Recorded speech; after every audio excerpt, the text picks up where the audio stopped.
Assalamualaikum warahmatullahi wabarakatuh. Berjumpa kembali dengan saya tentunya di cerita horor.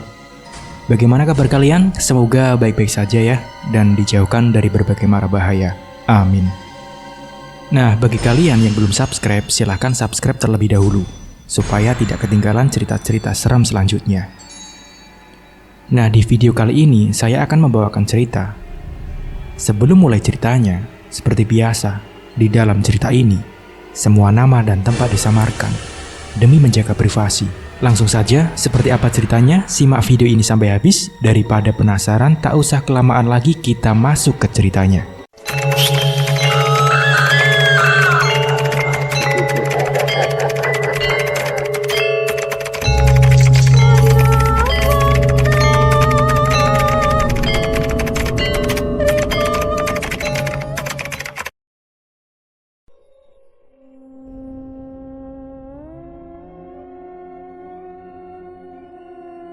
Seorang pemuda nampak sedang tersenyum sinis sembari menatap lekat ke arah seorang perempuan muda yang sedang berjalan tergesa ke arahnya. Di tangannya ada secari kertas yang nampaknya sudah diremas-remas oleh tangan perempuan itu. "Di mana Asmi?" tanya perempuan tersebut dengan nada tinggi. "Oh, mau cari Asmi? Dia ada di ruangan lah," jawab si pemuda singkat. "Yati? Yati?" panggil si pemuda pada perempuan itu. Yati tak menoleh sedikit pun. Ia sama sekali tak menghiraukan panggilan dari Lukman, nama dari si pemuda tadi. Brak! Pintu triplek tersebut ditendang paksa oleh Yati. Terlihat seorang laki-laki berusia 30 tahunan sedang duduk di depan komputer yang layarnya masih menyala. "Ada apa? Masuk seenaknya saja. Apa kau sudah tak tahu arti kata permisi?" ujar si lelaki itu nampak kesal. Asmi, kau kira aku takut denganmu?" "Iya, memang. Kau di sini adalah bosku. Tapi jangan kau kira selama ini aku yang selalu diam dan sabar menghadapi kelakuan bocahmu itu. Aku takut kau pecat. Tidak. Itu sama sekali tidak benar. Aku diam karena aku masih menghormatimu sebagai atasanku. Tapi kali ini kau sudah keterlaluan, dan aku sudah tidak bisa lagi bersabar dan diam. Kau boleh menghinaku, membuli aku di depan teman-temanmu, tapi jangan pernah sekalipun menghina orang tuaku. Ingat, aku tak akan pernah memaafkan kau, Asmi," bentak Yati diiringi air mata yang berlinang. Lalu Yati melemparkan kertas yang tadi ia genggam tepat ke wajah Asmi. Setelah Yati keluar, Asmi memungut kertas itu lalu membukanya perlahan. Kata demi kata ia baca dengan seksama, dan raut wajahnya seketika berubah. "Ya Tuhan, siapa yang membuat surat seperti ini atas namaku?" gumam Asmi. Kenapa, Mi?" tanya seorang laki-laki lain yang baru saja masuk ke ruangan Asmi. "Ini, Di, Yati marah padaku gara-gara surat ini," ucap Asmi. Hadi mengambil surat tersebut dan mulai membacanya. "Astagfirullahaladzim. Jelas Yati marah, Mi. Dalam surat ini kau menghina orang tuanya. Kalaupun niatmu hanya bercanda, tapi harusnya jangan sampai seperti ini, Mi. Ini namanya keterlaluan," ujar Hadi menatap sahabatnya itu. "Demi Tuhan, Di, aku tidak pernah menulis surat seperti ini. Coba kau perlihatkan lagi dengan seksama. Ini bukan tulisan aku, Di. Kau tahu kan huruf W dan H-ku? Bentuk dan cara penulisannya bukan seperti ini. Ini pasti ada yang memfitnahku, Di," ujar Asmi sembari menunjuk huruf-huruf yang ia sebutkan. Hadi pun terdiam. "Ya, jika diperhatikan, ini memang bukan tulisanmu. Tapi tulisan ini hampir mirip dengan tulisanmu, Mi." "Lalu siapa yang tulisan tangannya mirip dengan tulisanmu?" Asmi berpikir sejenak. Lalu ia mengambil buku absen karyawan yang bekerja di sana. Satu persatu dari puluhan nama itu ia baca. Dan sesaat kemudian alis mata mengerut ketika sampai di sebuah nama. "Lukman Zulwardi," gumam Asmi. "Waduh, Apa alasan si Lukman membuat surat seperti itu dan mengatasnamakan kau? Tanya Hadi. Asmi menggeleng kepala, lalu menutup buku absen itu dan membawanya beserta surat yang dilempar Yati tadi. Kemana, Mi? Tanya Hadi, berusaha mengimbangi langkah Asmi yang cepat. Mencari Lukman. Aku harus tahu apa alasan dia membuat surat sialan ini. Dan kenapa harus menyangkut pautkan aku di dalamnya? Jawab Asmi. Itu Lukman, Mi. Tunjuk Hadi ke arah seorang laki-laki yang sedang duduk sembari menghisap rokok. Brak! Jelaskan apa maksudmu ini? Bentak Asmi. Apa? Tanya Lukman seolah tak tahu apa-apa. Aku tahu kau yang menulis surat ini, Lukman. Kau jangan berpura-pura tak tahu. Apa maksudmu? Hah? Kalaupun kau ingin berkelahi atau apapun dengan Yati itu urusanmu. Tapi jangan sekali-kali melibatkan aku. Hari ini juga kau dipecat, bentak Asmi. Lukman pun tertawa keras. Kau lupakah kalau aku sudah menandatangani surat perjanjian kontrak itu selama 5 tahun? Dan kalau kau ingin memberhentikanku, maka aku bisa saja melaporkan kasus ini ke pihak yang berwajib. Karena aku tak ingin keluar dari sini. Dan kau tak bisa memutuskan aku secara sepihak, Pak Asmi yang terhormat. Ujar Lukman tersenyum sinis. Kecuali kau membayar semua uang sisa kontrakku. Itu pun kalau kau mau. Lanjut Lukman seraya berjalan menjauhi Asmi dengan mata yang lekat menatap Lukman. Sial, umpat Asmi. Sabar, Mi. Aku juga tidak tahu entah apa maksud dan tujuan dari Lukman membuat semua ini, ujar Hadi. Asmi, kemari nak. Ada yang ingin Abah bicarakan. Panggil seorang laki-laki parubaya yang mengenakan peci dan memegang tasbih di tangannya itu. Asmi pun mendekat dan duduk di depan ayahnya. Ada apa, Bah? Tanya Asmi sembari membuka toples kue kering yang ada di atas meja. Asmi, apakah Abah ini adalah orang tua yang sangat buruk, yang tak bisa mengajarkan adat dan sopan santun pada anaknya? Tanya Abah menatap Asmi lekat. Asmi tertegun. Kue yang hampir ia gigit langsung ia kembalikan.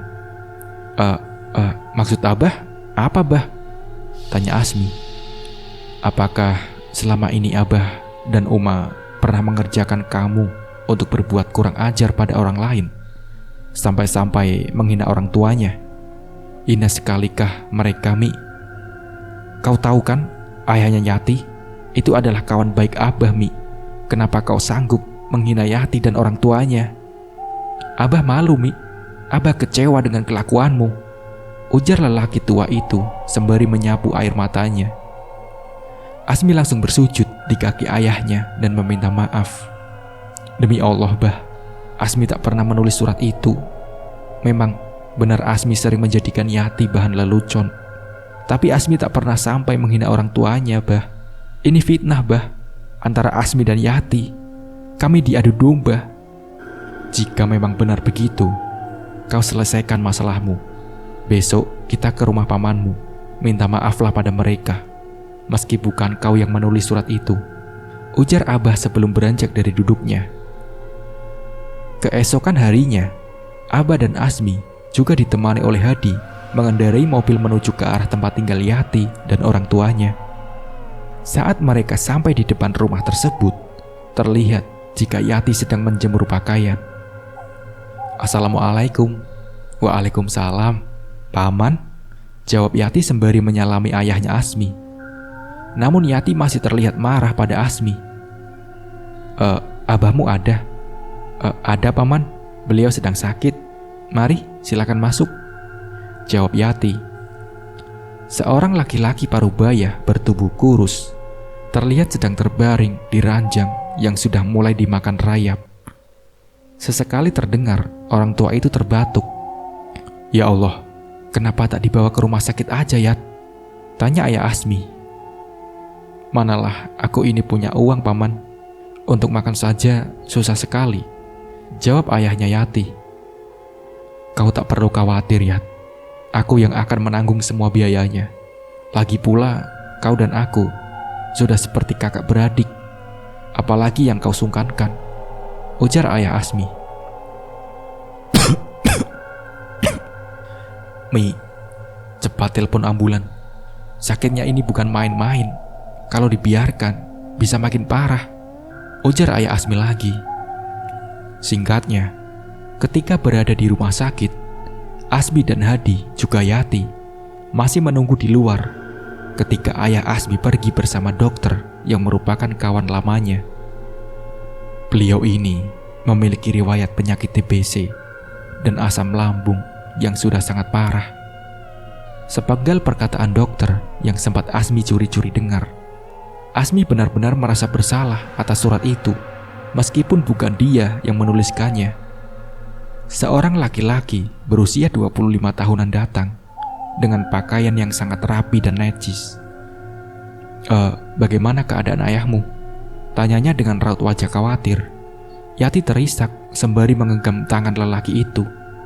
Sepertinya ia tak mampu untuk berkata-kata. Asmi menatap lekat saat kedua insan itu berpegangan tangan dengan raut wajah tak suka.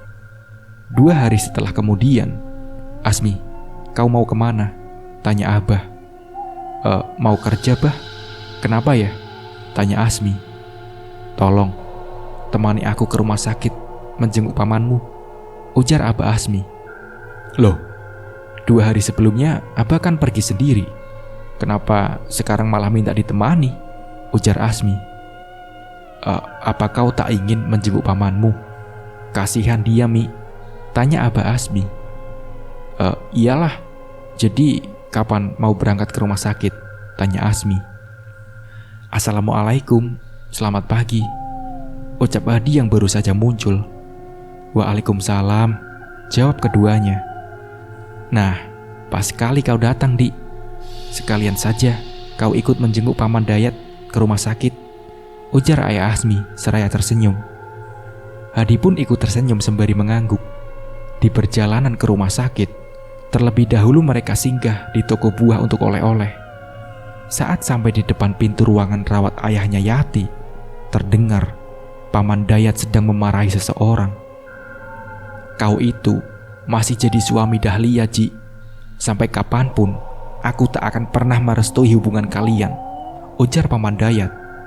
Assalamualaikum, ucap ayah Asmi. Waalaikumsalam.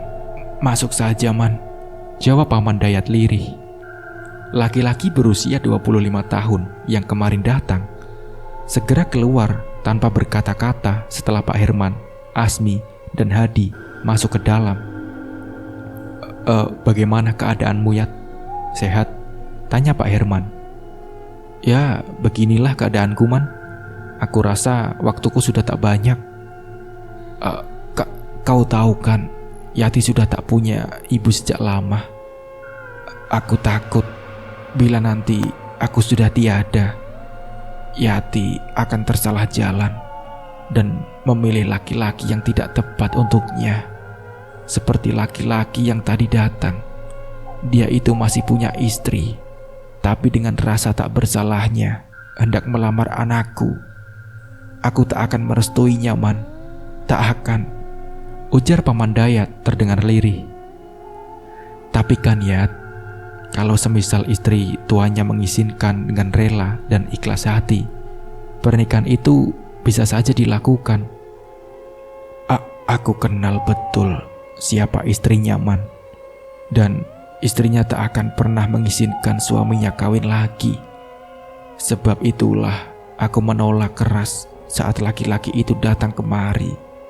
Ayah Asmi menghela nafas panjang dengan mengangguk. Keputusanmu untuk menolak itu sudah benar, Yat. Aku tahu perasaanmu. Kita sebagai orang tua hanya ingin yang terbaik untuk anak-anaknya, ucap Pak Herman kemudian. Herman, kaulah satu-satunya teman dan keluarga yang aku punya, Man. Kalau aku meminta satu permintaan, apakah kau akan mengabulkan permintaanku itu? Tanya paman Dayat lirih dan sesekali terbatuk. Insya Allah, Yat. Kalau aku mampu, pasti aku penuhi, jawab Pak Herman. Aku sangat ingin kau mengambil Nurhayati menjadi menantumu, Man. Bawa dia ke dalam keluargamu. Dan aku percayakan kalian untuk menjaga putriku jika aku sudah tiada nanti, Man. Ucap Paman Dayat yang seketika membuat Hadi dan Asmi terkejut. Dalam diamnya, Asmi membayangkan kalau pernikahan sederhana antara Azran, adiknya yang sedang berkuliah di luar daerah, dan Yati terjadi. Perlahan-lahan, ia menggeleng sampai membuat Hadi yang ada di sebelahnya langsung menegur Asmi. "Ada apa?" bisik Hadi. Sementara itu, Pak Herman menatap ke arah Asmi, lalu kembali menatap ke arah Paman Dayat. Bagaimana, Man? Apakah permintaanku sangat keterlaluan?" Bukan begitu, Yat. Ini kan menyangkut masa depan anak-anak kita. Kalau aku tentu setuju. Tapi, apakah mereka berdua juga setuju dengan perjodohan ini? Ujar Pak Herman. "Asmi, Paman sangat berharap sekali kau mau mengambil Yati menjadi istrimu. Karena bila aku sudah tidak ada, Yati hanya tinggal seorang diri. Tak ada siapapun yang akan menjaganya." Asmi pun terdiam, pikirannya seketika melayang. Inikah jawaban untuk doa-doanya yang selalu ia panjatkan di setiap malam? Inikah takdir jodoh yang sudah Tuhan persiapkan untuknya? "Asmi, Asmi," panggil Pak Herman. "Izinkan saya untuk melaksanakan sholat istiqoroh terlebih dulu, Bah. Saya permisi," ujar Asmi sebelum berbalik dan pergi meninggalkan ruangan tersebut. Di luar rumah sakit, Asmi melihat Yati dan laki-laki tadi sedang bertengkar hebat. Asmi menghela nafasnya, lalu meneruskan langkah ke arah musola. Setelah hampir setengah jam lamanya, Asmi kembali menemui Paman Dayat dan juga ayahnya. Hadi pun masih duduk bersandar di tembok, dan Yati juga ada di sana. Mata gadis itu sembab dan merah. Jelas sekali kalau dia habis menangis. "Bagaimana, Asmi?" tanya Paman Dayat penuh harap. Asmi menarik nafas panjang sebelum memberikan jawabannya. "Saya percaya semua ini sudah ditakdirkan oleh Allah untuk saya. Dan saya bersedia menjadikan Nurhayati sebagai istri. Dengan itu pula, saya terima semua kekurangan serta kelebihannya. Tapi dengan syarat, dia juga harus menerima saya dan segala kekurangan saya dengan ikhlas hati," ucap Asmi dengan wajah menunduk.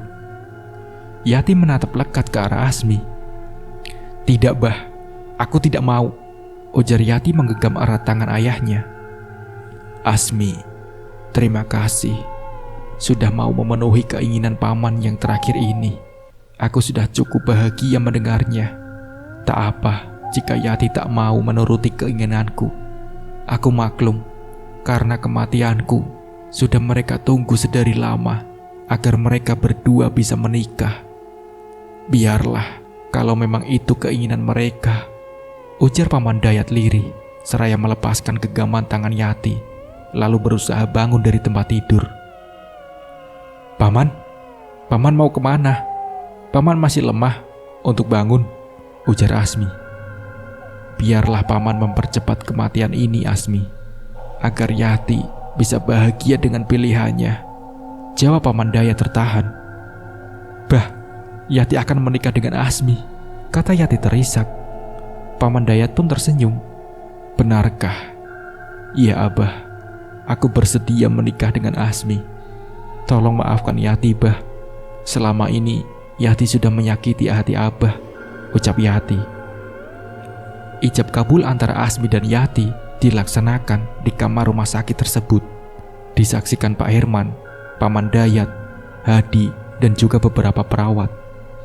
"Ya Allah, jika memang ini takdirku, tanamkanlah rasa sayangku terhadap wanita yang sudah menjadi istriku ini, dan berikan aku kekuatan untuk menghadapi segala macam ujian rumah tangga kami," batin Asmi.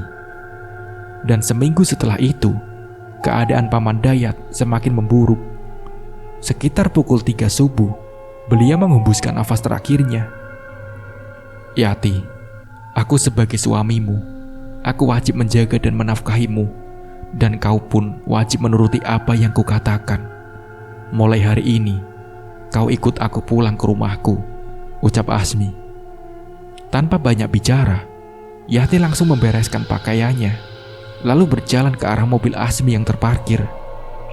Baru 2 hari setelah kepindahan Yati ke rumah Asmi tersebut, hal-hal aneh mulai bermunculan. Yati mendadak sakit, tenggorokannya terasa sangat gatal dan kering. Bahkan kepalanya yang semula bersih tanpa kutu, kini mulai gatal saat digaruk-garuk. Kutu-kutu itu sudah tersangkut di kuku-kukunya. Dan saking banyaknya, jika disisir dengan sisir biasa pun, akan banyak sekali kutu-kutu yang berjatuhan. Ya Tuhan, kenapa kutumu bisa sebanyak ini? Ujar Asmi menyaksikan saat-saat Yati menyisir rambutnya. Aku tidak cocok tinggal di rumahmu. Sebelumnya, seekor pun kutu-kutu ini tak pernah hinggap di kepalaku, jawab Yati ketus. Coba aku bantu carikan kutu-kutumu, kata Asmi seraya mendekat. Sambil berdiri, ia mulai menyisir rambut-rambut istrinya.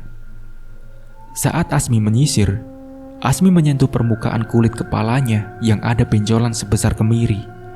Ujung sisir tersebut nampak ada sedikit darah dan nanah, membuat Asmi penasaran dengan benjolan itu. Perlahan, ia menyibak rambut yang menutupi benjolan di kepala Yati, dan saat terbuka, benjolan tersebut mengeluarkan bau busuk. Di pinggir-pinggirnya ada banyak kutu yang sedang berkumpul, seolah sedang menyaksikan pertunjukan belatung yang menggeliat-liat di dalam benjolan yang sudah pecah tersebut. Membuat perut Asmi seketika mual. Asmi langsung berlari ke arah jendela dan muntah di sana. Kau menghinaku, hah? Bentak Yati. Tidak. Sungguh aku tidak menghinamu. Benjolan di kepalamu ada belatungnya. Ini sudah tidak wajar, Ti. Lebih baik kita ke rumah sakit saja ya, biar dokter yang mengobati, bujuk Asmi. Sepulangnya dari rumah sakit, keadaan kepala Yati bukannya membaik, malah semakin bertambah parah. Dan Asmi akhirnya mencari obat herbal untuk menghilangkan kutu-kutu di kepala Yati. Ia menumbuk beberapa daun nangka, lalu membalurkannya ke kepala Yati. Baunya sangat menyengat, dan kata orang, baunya itu sangat tidak disukai oleh beberapa jenis kutu. Namun kutu-kutu di kepala Yati ini sepertinya kebal dengan obat-obatan yang herbal maupun dari dokter. Bahkan rambut-rambut Yati mulai rontok karena terlalu sering digaruk. Hampir setiap malam ia menangis, menahan gatal di kepalanya yang semakin menjadi. Asmi, coba kau bawa Yati ke rumah Pak Ustadz Mansur. Karena Abah lihat keadaan istrimu itu makin aneh saja. Abah bukannya suudon, tapi siapa tahu ada orang yang tidak suka dengan pernikahan kalian itu, ujar Pak Herman. Asmi pun tertegun. Ia mengangguk perlahan. Baiklah Bah, hari ini Asmi akan bawa Yati bertemu Ustadz Mansur, ucap Asmi sebelum berangkat kerja. Sementara itu di tempat kerja, lagi-lagi Lukman membuat masalah. Dan kali ini kesalahannya sudah sangat fatal sekali untuk dibiarkan. Ia menghasut klien besar untuk tidak bekerja sama dengan Asmi, dan juga sudah memukuli Hadi sampai babak belur dikarenakan Hadi sudah menegur perbuatannya itu. Perbuatanmu ini sudah sangat keterlaluan. Kau tidak saja merugikan bisnis ini, tapi juga sudah memukuli sahabatku, bentak Asmi seraya mendorong tubuh Lukman hingga terjatuh. Lukman tersenyum sinis. Tujuanku dari awal datang kemari memang untuk melihat kau hancur, Asmi. Usahamu, keluargamu, dan kau harus merasakan rasanya ditinggal oleh kawan-kawanmu saat kau sudah tak berpunya, ujar Lukman dengan tatapan sinisnya. Bajingan kau, umpat Asmi yang langsung saja mengajar Lukman sampai terkapar tak berdaya. Akibat kejadian itu, Asmi dibawa ke kantor polisi, tapi untungnya ada Hadi yang memberi kesaksian atas kejadian pemukulan tersebut yang sebenarnya. Beberapa klien lain memutus kerjasama dengan kita, Mi, ucap Hadi sambil sesekali meringis karena luka-lukanya yang disebabkan oleh Lukman. Akhir-akhir ini banyak sekali masalah yang harus kuhadapi, Dik. Mulai dari penyakit istriku sampai usahaku yang sudah berada di ambang kehancuran. Ujar Asmi terdengar putus asa. Aku turut prihatin, Mi. Tapi aku doakan semoga kau kuat dan tegar menghadapi ujian dari Allah ini. Insya Allah, di balik semua ini, Allah sudah menyiapkan suatu hal yang sangat indah untukmu dan keluargamu, ucap Hadi. Amin, insya Allah, balas Asmi. Sesampainya mereka di rumah, nampak ada sebuah mobil mewah terparkir di halaman. Hadi dan Asmi berjalan masuk ke dalam rumah. Terlihat Pak Herman sudah berdarah-darah akibat dipukuli oleh seorang laki-laki yang merupakan mantan kekasih dari Yati. Bagus, kau sudah datang. Tua bangka ini tak mau memberikan apa yang sudah lama menjadi hakku, ujar laki-laki itu. Abah, ya Allah, telepon ambulan, Dik. Cepat, Dik, ujar Asmi panik. Sekali dengan tergesa, Hadi segera berjalan ke arah telepon rumah yang ada di atas meja. Tidak lama kemudian, ambulan akhirnya datang. Saat beberapa orang mengangkat tubuh Pak Herman untuk membawanya menuju ke ambulan, Asmi menunjuk wajah mantan kekasih Yati. Kau tunggu di sini, ujar Asmi. Setelah ambulan pergi membawa Pak Herman yang didampingi oleh Hadi, Asmi segera masuk ke dalam rumah. Tanpa babi bu lagi, ia langsung menampar wajah laki-laki itu secara berulang-ulang. Ini untuk balasan yang kau telah menyakiti ayahku, bentak Asmi dengan wajah yang merah padam. Saat melihat laki-laki tersebut sudah tak berdaya, Asmi menatapnya dengan lekat, lalu menunjuk ke arah wajah si mantan kekasihnya itu. Kau datang kemari untuk mencari istriku. Apakah kau sudah lupa kalau Nurhayati binti Dayat sudah sah menjadi istriku? Asal kau tahu, aku tak akan melepaskan Yati sampai kapanpun. Dan harusnya kau itu sadar kalau kau sudah mempunyai istri. Urus keluargamu sendiri, jangan sibuk mengganggu rumah tangga orang lain, bentak Asmi. Sekarang juga kau keluar dari rumahku, teriak Asmi menggelegar. Bila aku tak bisa mendapatkan Yati, maka jangan harap kau bisa hidup bahagia dengannya, ancam laki-laki itu. Asmi mendengus kesal. Ia membuang muka dan sama sekali tak mau menatap mantan pacar dari istrinya tersebut. 3 hari setelahnya, malam itu Asmi baru saja pulang dari rumah Ustadz Mansur. Tapi di tengah jalan yang gelap dan sepi, mobilnya tiba-tiba mati. Saat diperiksa di bagian mesin mobil, ada segumpalan rambut panjang di sana. Namun Asmi yakin kalau penyebab matinya mesin mobil itu bukan karena rambut tersebut. Lalu ia melemparkan rambut itu ke pinggir jalan, lalu berusaha mencari tahu penyebab mogok mobil tersebut. Sayup-sayup, Asmi mendengar suara seseorang tengah bernyanyi dengan sesekali diiringi suara tawa yang membuatnya merinding. Dari mulutnya Asmi tak lepas membaca doa-doa. Akan tetapi, suara itu justru semakin dekat dan dekat. Bisikan halus hampir saja membuat Asmi terhipnotis. Namun ia masih mampu untuk melawan bisikan-bisikan itu tak berwujud dengan zikir yang tak pernah putus ia bacakan. Dari kejauhan, ada sorot lampu mobil lain yang mendekat ke arahnya. Asmi tersenyum senang kala itu. Namun ketika ia berdiri di tengah jalan untuk memberhentikan mobil tersebut, melaju dengan kecepatan yang sangat tinggi ke arahnya. Andai Asmi tak langsung mengelak, mungkin ia tertabrak oleh mobil itu. Dan hal itu terjadi sampai berulang-ulang kali. Dan ada 2 orang supir truk yang mengatakan kalau Asmi adalah hantu, yang tentu saja membuat Asmi bingung.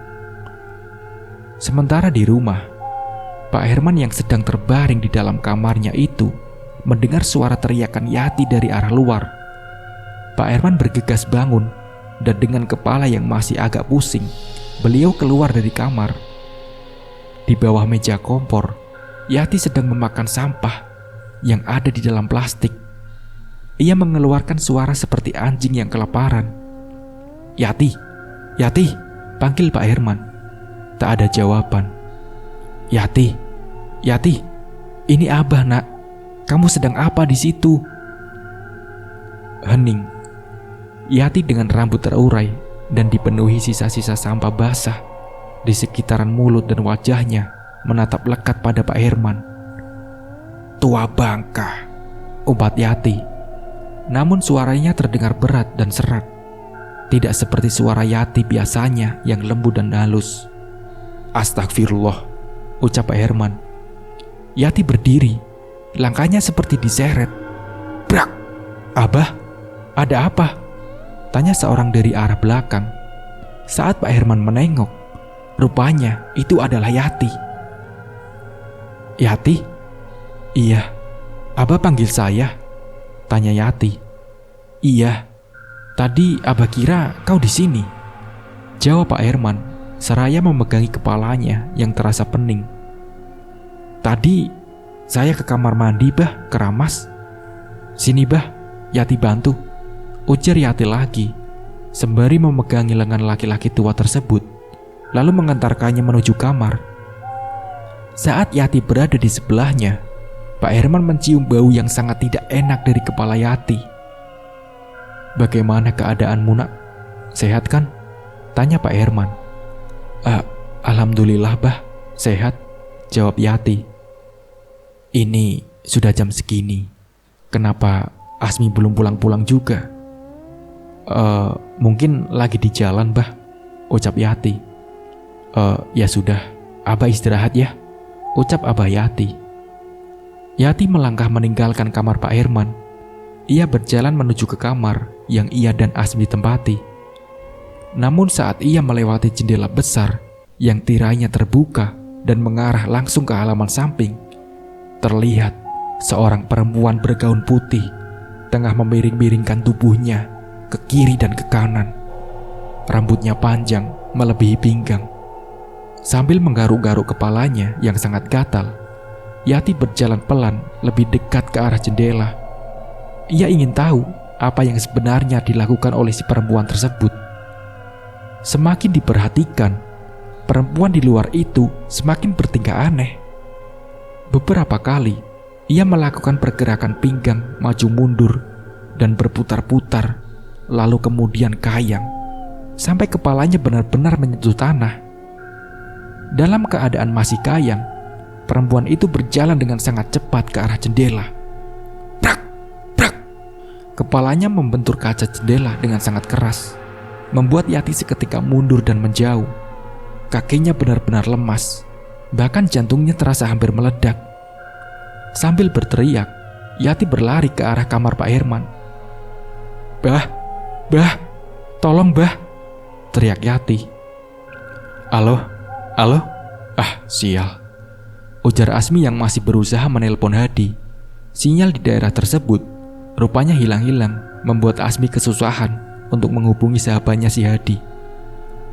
Malam semakin larut, jalanan itu mulai dipenuhi kabut. Beberapa truk masih terlihat melintas dengan kecepatan tinggi. Asmi duduk di dalam mobilnya sambil meminum air mineral yang ada di dalam botol. Sekitar hampir setengah jam, ada sebuah mobil yang berhenti tepat di depan mobil Asmi. Dua orang lelaki keluar dengan membawa tongkat besi.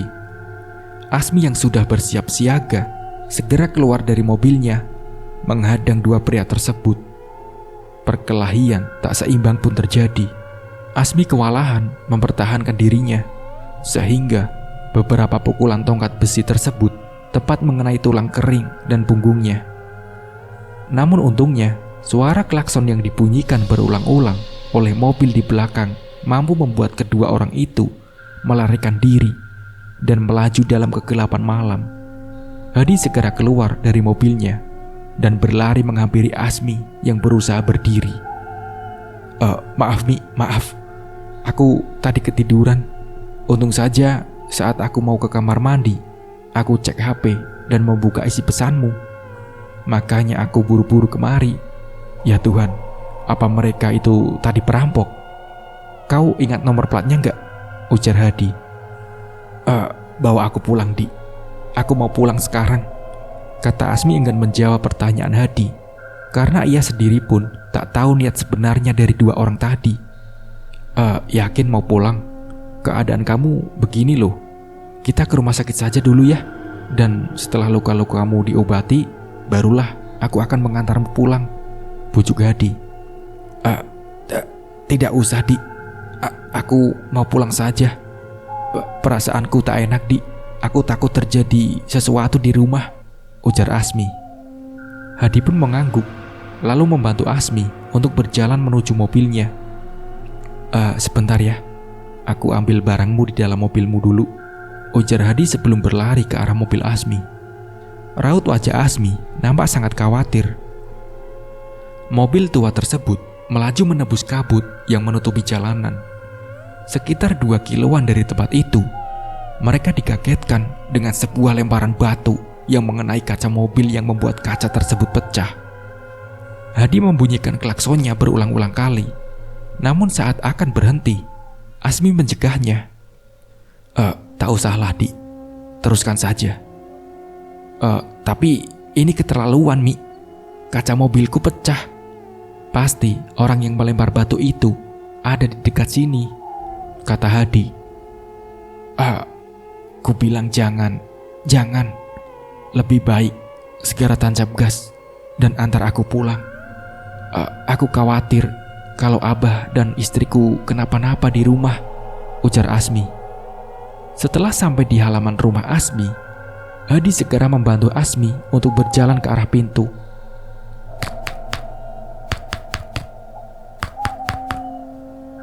Yati, Abah, teriak Asmi beberapa kali. Namun sama sekali tak ada jawaban dari dalam rumah. Sebentar, biar aku cek ke bagian belakang. Siapa tahu si Amang lagi ngopi, ujar Hadi lalu berlari ke arah belakang menuju kamar dan dapur kecil milik Amang yang menjaga rumah Asmi. Namun kamarnya kosong dan terkunci dari luar. Tak ada orang. Kamar Amang terkunci. Coba kau telepon Yati, Mi, ujar Hadi. Asmi merogoh sakunya, mengeluarkan HP. Namun betapa kecewanya, Asmi begitu tahu HP-nya udah rusak karena mungkin saat ia dipukul, HP-nya terkena pukulan dari tongkat besi. HP-ku rusak. Coba kita dobrak saja, Di.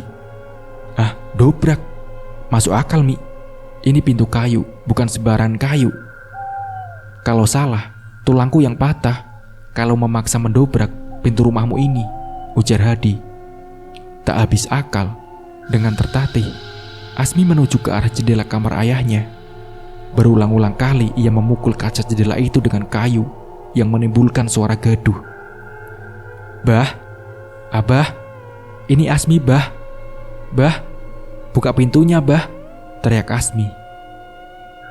Mi, pintunya sudah terbuka, teriak Hadi. Pak Herman terlihat pucat dengan keringat yang membasahi pelepisnya. Yati, Mi, Yati. Kenapa, Bah? Ada apa dengan Yati? Di dalam kamar. Coba kau lihat sendiri. Dia seperti orang kerasukan. Beberapa kali aku ditendangnya, Mi, ujar Pak Herman. Hadi dan Asmi segera berlari ke arah kamar. Nampak pintu kamar itu Pak Herman halangi dengan tongkat, mungkin agar Yati tak bisa keluar. Terdengar teriakan melengking dari dalam. Kadang terdengar seperti orang marah, dan sesekali terdengar seperti rintihan pilu. Yati, panggil Asmi, seraya menempelkan telinganya ke pintu. Kembalikan, teriak Yati melengking dari dalam kamar. Gendang telinga Asmi berdengung. Suara itu seakan menusuk jauh ke dalam telinganya, menciptakan dengungan dan rasa sakit yang teramat sangat. Telinga kau berdarah, Mi, ujar Hadi.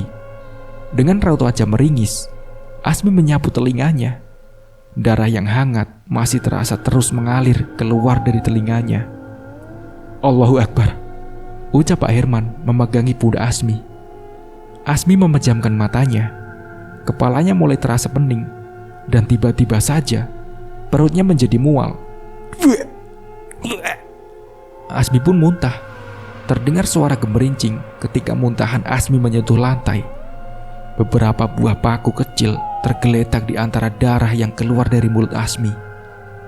Tidak hanya sampai di situ, rasa mual dan pening masih Asmi rasakan.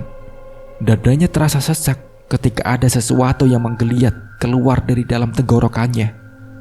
2 ekor ular kecil dengan warna hitam putih bercampur darah menggeliat-liat di lantai. Pak Herman dan Hadi pun terenganga, seolah tak percaya. "Santet, ini santet," ujar Hadi yang langsung menginjak-injak ular-ular kecil tersebut. Tubuh Asmi pun ambruk, ia berjatuh ke lantai. Pak Herman sangat panik kala itu. Tak henti-hentinya ia terus berdoa. Sementara Hadi berlari ke rumah, ia bermaksud untuk memanggil Ustadz Mansur. Namun baru saja sampai di depan pintu mobilnya, Hadi melihat penampakan seorang perempuan di bawah lampu teras, tengah menggerakkan bagian pinggang ke atas, maju mundur, dan berputar, sebelum akhirnya kayang dengan kepala yang menyentuh tanah. Makhluk itu berlari ke arah Hadi. Namun dengan gerakan refleks, Hadi langsung masuk ke dalam mobil dan menghidupkan mesinnya. Saat ia menoleh lagi ke arah rumah Asmi, terlihat sebuah bola api melayang dan hinggap di salah satu sudut atap rumah Asmi. "Ya Allah, ya Tuhanku, lindungilah Asmi dan keluarganya," ucap Hadi sebelum melanjutkan mobilnya menuju ke tempat tinggal Ustadz Mansur. Azan subuh sudah hampir berkumandang ketika Hadi dan Ustadz Mansur tiba di rumah Asmi.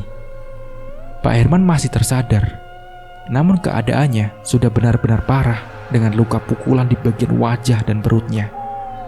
Ruangan itu dipenuhi dengan bekas tapak kaki yang berdarah-darah.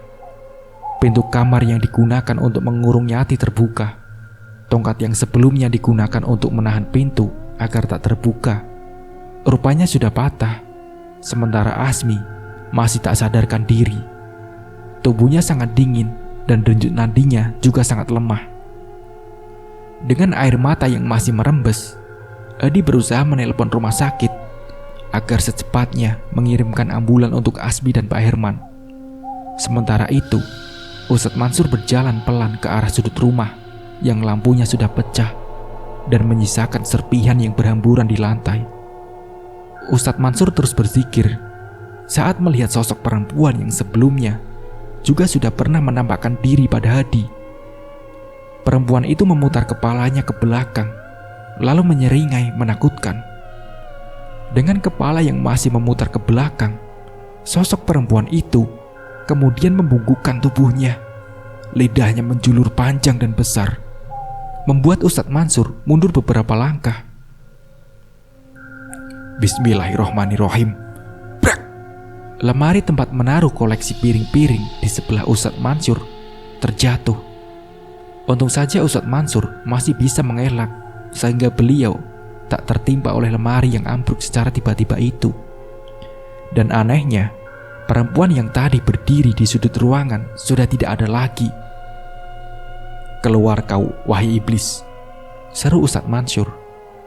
Tiba-tiba dari balik tirai terlihat pergerakan aneh. Ustadz Mansur melangkah pelan ke arah tirai. Tiba-tiba ada hembusan angin. Angin panas menyapu wajahnya. Bau busuk menyengat tercium dari arah angin itu berasal. Di luar, ambulan sudah sampai dan Hadi membantu untuk menggotong tubuh Asmi dan juga Pak Herman ke dalam ambulan, meninggalkan Ustadz Mansur seorang diri di dalam rumah tersebut. Lampu-lampu sudah mati. Rumah tersebut benar-benar dalam keadaan gelap gulita. Ustadz Mansur pun duduk di lantai dan mulai melantunkan ayat-ayat suci Al-Quran dengan mata yang tertutup. Jendela-jendela terbuka dan tertutup dengan sendirinya. Namun lamat-lamat terdengar seruan sholat dari arah masjid. Pertanda subuh sudah datang dan sebentar lagi matahari akan muncul.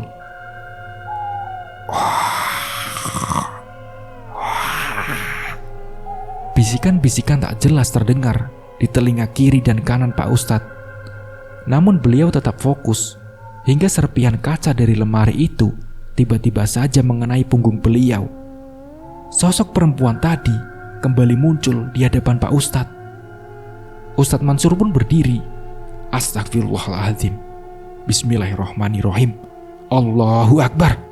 Dilanjut dengan bacaan-bacaan lainnya. Sosok perempuan itu mulai beraksi. Allahu Akbar, ucap Ustadz Mansur seraya mendekati sosok perempuan tersebut. Kembalilah pada tuanmu dan jangan pernah mengganggu keluarga ini lagi, ujar Ustadz Mansur seraya mengibaskan tangannya yang masih memegang tasbih ke arah sosok perempuan itu. Rumah tersebut kembali hening dan tenang ketika sosok tadi menghilang. Lampu pun kembali menyala.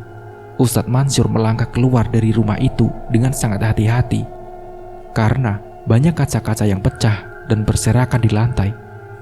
Ustadz Mansur berjalan ke arah halaman rumah dan di beberapa sudut beliau menemukan buntalan yang ditanam oleh seseorang. Alhamdulillah, ucapnya setelah membakar buntalan-buntalan itu ke dalam api. Sementara di sebuah jalan yang menuju ke arah rumah mantan kekasih Yati, beberapa orang yang baru saja pulang dari masjid menemukan Yati yang terkapar di jalan. Mereka mengenal Yati. Entah bagaimana bisa Yati berjalan begitu jauh sampai ke tempat itu. Saat orang-orang membawanya ke rumah salah satu warga, tubuh Yati masih sangat lemas dan pucat. Ustadz Mansur masih duduk di teras rumah Asmi ketika mobil Hadi memasuki halaman. Maaf Pak Ustadz, saya tadi panik sekali sehingga lupa kalau Pak Ustadz masih berada di dalam rumah, ucap Hadi.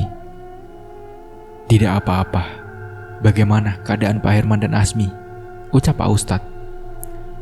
Alhamdulillah, Asmi sudah sadar Pak. Ada luka besar di bagian langit-langit mulutnya. Mungkin tergores paku yang semalam dia muntahkan. Kalau keadaan Pak Herman, beliau mengalami retak tulang yang cukup parah Pak, jawab Hadi. Ustadz Mansur pun menghela nafas panjang, lalu tersenyum sembari memegang bahu Hadi.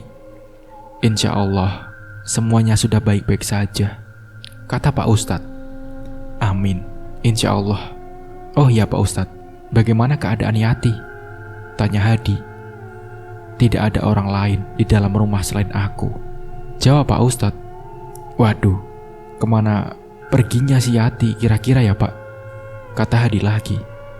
Tenanglah, insya Allah Yati baik-baik saja dan dia pasti akan segera pulang ke sini.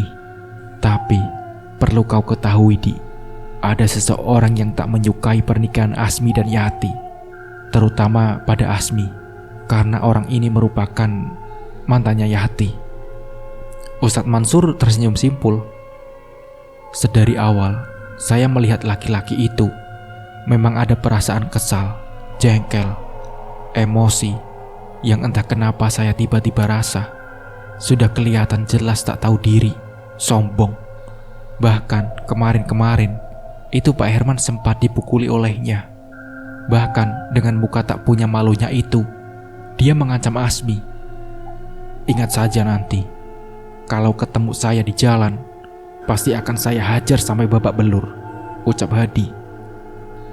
Tak usah menyimpan dendam Di, tak ada gunanya. Sekarang ini yang perlu kita lakukan adalah mendoakan keluarga Asmi supaya diberi kesembuhan dan lekas pulih keadaan mereka, agar mereka bisa berkumpul lagi. Hadi pun menghela nafas, ia pun mengangguk. Hadi diberikan seteko air yang sudah didoakan oleh Pak Ustadz. Beliau juga berpesan kepada Hadi untuk segera setelah itu menyiramkan air tersebut mengelilingi rumah Asmi. Meski mengantuk, namun Hadi tetap melakukan apapun untuk sahabatnya tersebut. Sampai-sampai selama 2 hari, ia juga menyusuri setiap jalanan untuk mencari keberadaan Nurhayati. Sampai akhirnya, kata hati menuntunnya ke sekitaran daerah tempat tinggal Yati dulu. Dan saat itu, Yati tengah duduk berjemur dengan muka pucatnya di sebuah teras rumah penduduk. Hadi pun turun dari mobilnya dan menyapa Yati yang tengah duduk tersebut. Namun Yati hanya menatap Hadi sesaat, lalu kembali melamun. Yati seperti orang yang tak mengingat apa-apa. Ada apa? Bisa saya bantu Pak? Tanya seorang ibu-ibu yang keluar dari dalam rumah. Ini Nurhayati Bu, istrinya Asmi, teman saya. Dia pergi dari rumah karena ada sedikit masalah. Dan sekarang suaminya juga mertuanya sedang dirawat di rumah sakit karena masalah itu. Ujar Hadi berusaha menjelaskan dengan singkat. Perampokan maksudnya, kata ibu-ibu. Bukan bu, tapi semacam apa ya sebutannya. Susah saya jelaskan bu, jawab Hadi sembari tertawa. Singkatnya, Hadi berhasil membawa pulang Yati dan memeriksanya ke rumah sakit. Tapi dokter sama sekali tak menemukan penyebab hilangnya ingatan Yati karena tak ada tanda-tanda sakit yang serius, apalagi sampai menghilangkan ingatannya itu. Sebulan telah berlalu. Asmi sudah kembali bisa beraktivitas seperti biasa. Tapi Pak Herman masih harus duduk di kursi roda meski keadaannya sudah berangsur-angsur pulih. Asmi merawat Yati dan ayahnya setiap hari. Sementara Hadi mengambil alih semua kerjaan Asmi meskipun usaha Asmi sudah berada di ujung tanduk kebangkrutan. Asmi juga rutin membawa Yati bertemu Ustadz Mansur dan membawanya berobat secara tradisional. Dan setelah hampir 3 bulan, keadaan Yati sudah kembali membaik karena ketulusan Asmi merawatnya. Akhirnya, Yati pun perlahan-lahan membuka pintu hati untuk Asmi. Begitupun juga dengan Asmi yang sudah mencintai Yati. Malam itu adalah malam pertama bagi keduanya setelah berbulan-bulan pernikahan yang tak harmonis. Setelahnya rumah tangga Yati dan Asmi mulai diwarnai dengan banyak warna. Yati selalu mendukung Asmi meski usahanya sudah benar-benar bangkrut. Bahkan mobilnya pun sudahlah terjual habis. Untungnya Asmi memiliki teman seperti Hadi yang selalu ada untuknya. Hadi memberikan semua tabungan yang ia miliki dan sebagian dari hasil menjual mobil tuanya pada Asmi untuk modal awal Asmi membuka bisnis yang baru. Yang bangkrut hanya usahamu, bukan otakmu. Kau otak pebisnis, Mi. Tak peduli sedalam mana kau terjatuh, kau pasti bisa naik lagi ke permukaan. Aku yakin itu, ujar Hadi sambil tersenyum. Terima kasih, Di. Sama-sama. Tapi kau harus ingat, aku tak memberikan uangku secara cuma untukmu. Nanti, kalau kau sudah sukses, kau wajib mengembalikan uang itu padaku, ujar Hadi seraya menepuk bahu Asmi. Usaha yang dirintis Asmi mulai menunjukkan hasil. Perlahan-lahan, usahanya mulai berkembang dan maju. Dan dalam beberapa bulan saja, ia sudah bisa mengembalikan modal yang diberikan oleh Hadi itu. Dan kabar baik pun bertubi-tubi mendatangi Asmi. Istrinya Asmi hamil, dan ayahnya sudah bisa berjalan normal lagi tanpa kursi roda. Beliau sudah sehat dan sangat bersemangat untuk menyambut cucu pertamanya yang lahir ke dunia. Nah, seperti itulah ceritanya. Semoga dari cerita ini kita bisa mengambil pembelajarannya. Mungkin cukup sekian dari saya. Wassalamualaikum warahmatullahi wabarakatuh.